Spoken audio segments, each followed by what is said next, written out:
Good morning class.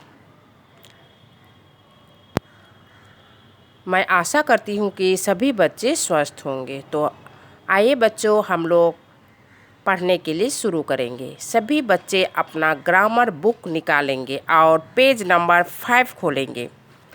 Chapter 1 आज हम लोग रिवीजन करेंगे। चैप्टर 1 भाषा और व्याकरण हम लोग पहले पढ़ चुके हैं। भाषा अपने मन के विचारों को बोलकर या लिखकर प्रकट करने का साधन को भाषा कहते हैं। क्या कहते हैं? भाषा। बोलकर या लिखकर अपने मन के विचारों को प्रकट करने का साधन भाषा कहलाता है। और भाषा के कितने रूप होते हैं? भाषा के 2 रूप होते हैं। यहाँ पर है, देखिए, भाषा के रूप। भाषा के 2 रूप होते हैं, मौखिक भाषा और लिखित भाषा। आप लोगों को पूछा जाएगा भाषा किसे कहते हैं? बोलने से होगा भाषा अपने मन के विचारों को लिखकर या बोलकर लिखकर या बोलकर अपने मन के विचारों को प्रकट करने का साधन भाषा कहलाता है। और भाषा के रूप, भाषा के 2 रूप होते हैं, मौखिक भाषा और लिखित भाषा। मौखिक भाषा, मौखिक होता है मुख से बोलना। मौखिक भाषा जो हम बोलकर अपने मन के विचारों को प्रकट करते हैं उसे मौखिक भाषा कहते हैं। और लिखित भाषा लिखकर अपने मन के विचारों को प्रकट करते हैं उसे लिखित भाषा कहते हैं। सभी अपना पेज नंबर 7 खोलेंगे। यहाँ पर है याद करने वाली विशेष, यहाँ पर कुछ सेंटेंस दिए गए हैं, इसको सबको याद करने की कोशिश करेंगे। यहाँ पर है बिहार, उत्तर प्रदेश और मध्य प्रदेश में हिंदी बोली जाती है। पश्चिम बंगाल में बांग्ला बोली जाती है। केरल में मलयालम बोली जाती है। कर्नाटक में कन्नड़ बोली जाती है। तमिलनाडु में तमिल बोली जाती है। आंध्र प्रदेश में तेलुगु बोली जाती है।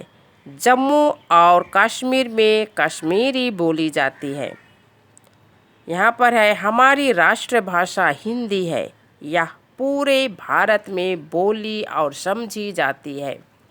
यहाँ पर देखेंगे अलग अलग देशों की भाषाएं भी अलग अलग होती है। जैसे चीन में चीनी भाषा बोली जाती है, जापान में जापानी भाषा बोली जाती है, इंग्लैंड में अंग्रेजी भाषा बोली जाती है, नेपाल में नेपाली भाषा बोली जाती है, पाकिस्तान में उर्दू भाषा बोली जाती है।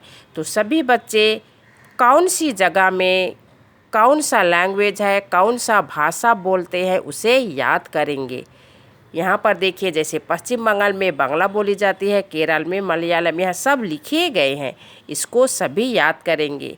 कौन सी भाषा कहाँ बोली जाती है ये सभी याद करने की कोशिश करेंगे।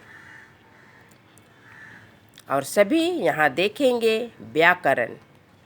हम लोग व्याकरण सीखते हैं क्योंकि व्याकरण नहीं जानने से, व्याकरण के बिना कुछ भी हम लोग शुद्ध वाक्य या सेंटेंस नहीं बना सकते हैं। हम लोग व्याकरण के आधार पर शुद्ध बोलना और लिखना सीखते हैं। व्याकरण, यहाँ देखेंगे व्याकरण वह साधन है जो हमें शुद्ध बोलना या लिखना सिखाता है। पेज नंबर 8 खोलेंगे। पेज नंबर 8 में है, यहाँ पर देखिए पशु पक्षियों की भाषा। पशु पक्षी किस प्रकार बोलते हैं। यहाँ पर है जानवरों की भी भाषा होती है। आओ तुम्हें कुछ जानवरों की भाषा अर्थात बोलियों के बारे में बताएं। यहाँ पर देखिए हाथी, हाथी चिंघाड़ता है। शेर दहाड़ता है। कुत्ता भौंकता है। घोड़ा हिनहिनाता है।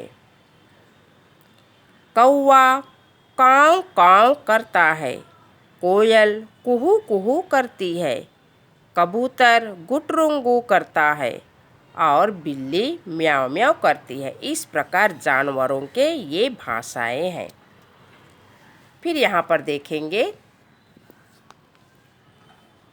गधा रेंगता है, बकरी मिमियाती है, गाय रंभाती है, मुर्गा कुकड़ू कू करता है, मक्खी भिन भिनाती है, सांप फुफकारता है।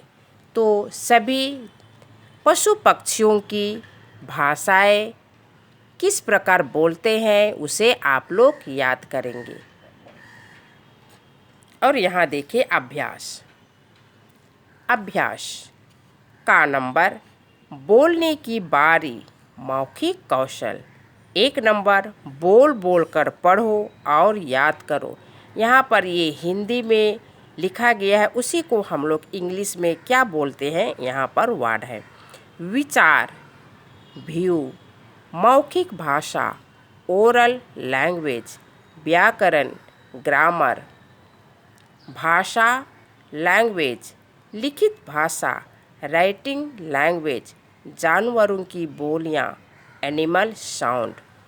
तो आज में मैंने जो रिवीजन कराया है सभी याद करने की कोशिश करेंगे। धन्यवाद।